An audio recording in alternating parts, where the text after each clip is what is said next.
Hey everyone, this is Kevin here, and I just got this package in the mail from Team Pixel, so I'm really excited to show you what's inside. So let's check it out.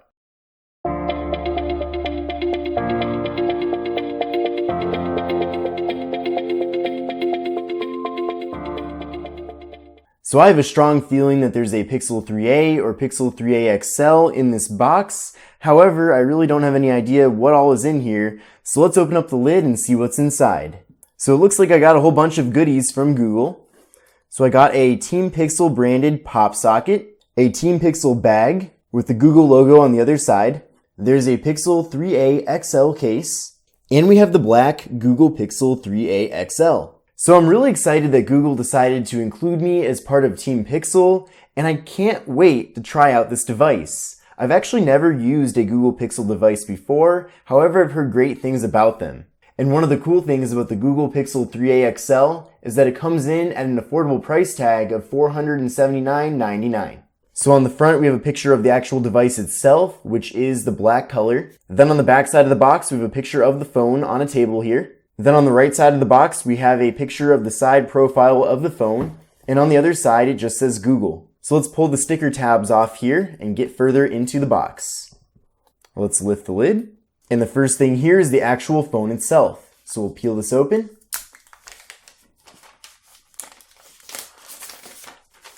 Take the plastic off of the display, and here is the phone. Now we'll turn this on.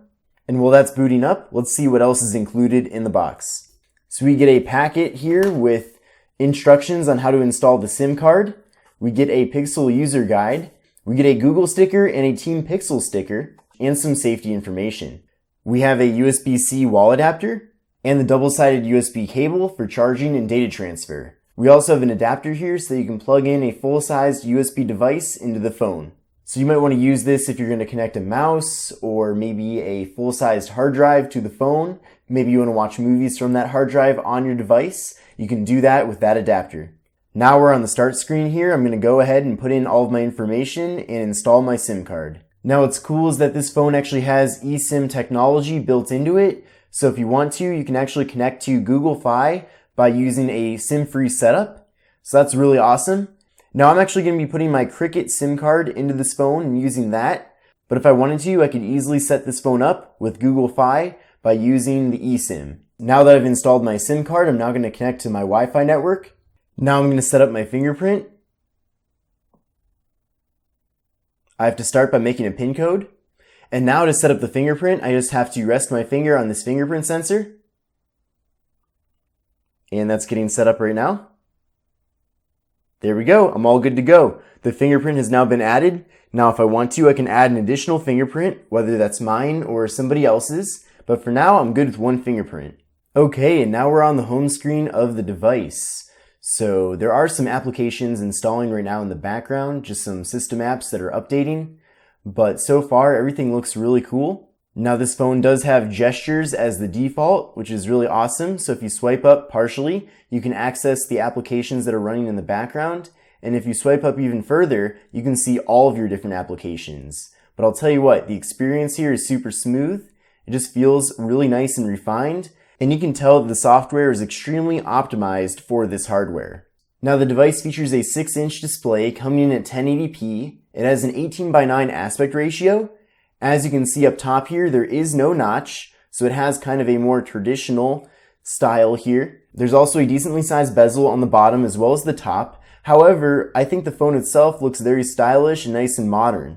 I especially like how large this display is, and the actual display itself just looks really nice and clear. Now we do have a bunch of different wallpapers pre-installed here. There's different pictures of landscapes, textures, life, earth, art, cityscapes, geometric shapes, keep looking, solid colors, and seascapes. Now my personal favorite is the geometric shapes, and you can see there's a variety of different geometric shapes here to choose from. So that looks really cool and unique. Now the front-facing camera on the top there is 8 megapixels. On the back side here we have a 12.2 megapixel rear-facing camera. Now you do get portrait mode and all of those benefits, even though there is just one camera here. We also have a flash and of course the fingerprint sensor. The fingerprint sensor is really quick. You literally just have to rest your finger on the back and the device will immediately unlock. I am really excited to test out the cameras on this device as I know that Pixel phones have a great reputation for good photo and video quality. Now this device has 4 GB of RAM, it has 64 GB of internal storage, and it features the Qualcomm Snapdragon 670 processor. Now unfortunately you cannot expand the storage on here with a microSD card as there's only a slot for the SIM card. Video recording maxes out at 4K at 30 frames per second, which is great to see. This device features a 3700 mAh internal battery, and it runs Android 9 Pie. And as I mentioned before, the device is super quick and very optimized to run Android very well, so you're probably not going to find a better device to run stock Android than a Pixel device. So we already went over the front here. It has a 1080p display, 18:9 ratio, coming in at 6 inches. Then on the right side, we have the power button and volume rocker. On the left side, we just have the slot for the SIM card. On the top side, we have a 3.5mm headphone jack, which is great to see. On the bottom, we have the speaker, microphone, and USB Type-C port. Then on the back side, we have that 12.2 megapixel rear-facing camera, the flash, and the fingerprint sensor. Now, despite this phone being made out of plastic, it still feels really premium. And it also looks stylish. And honestly, once you put a case on this phone, it wouldn't really even matter what the material is on the back, as you're going to be looking at the case anyway. Now, one thing I noticed that's a bit unfortunate is that the Google Pixel 3a XL does not have wireless charging. And that's a feature that I like a lot, so I really wish it did have wireless charging. Now, let's also take a look at this case that Google sent me. We're going to cut through the tape on the back here. We're going to pull out the sleeve, and here is the case itself. Now this is a very unique looking case. This case has a cloth material here on the outside. It has a kind of like a highlighter yellow colored power button here. The volume rockers are also covered in the cloth. And this is just very interesting. I've never really used a case or felt a case made out of this material. Then on the inside it says Google Pixel 3a and has a nice felt material. So that's nice though because you won't have to worry about the phone getting scratched because it'll be in contact with the felt. Now let's put the phone into the case. And that was super easy to install. You still get convenient access to the USB-C port on the bottom, as well as the 3.5mm headphone jack on the top. There's also a little bit of a lip to this case, so that if you happen to lay the phone face flat, or you drop it face down, it won't have contact with whatever surface it lands on. The volume rockers are really easy to adjust with this case, as well as the power button. Now there's a couple of other interesting things that I noticed about this phone, as I've had a chance to use it for a little bit now.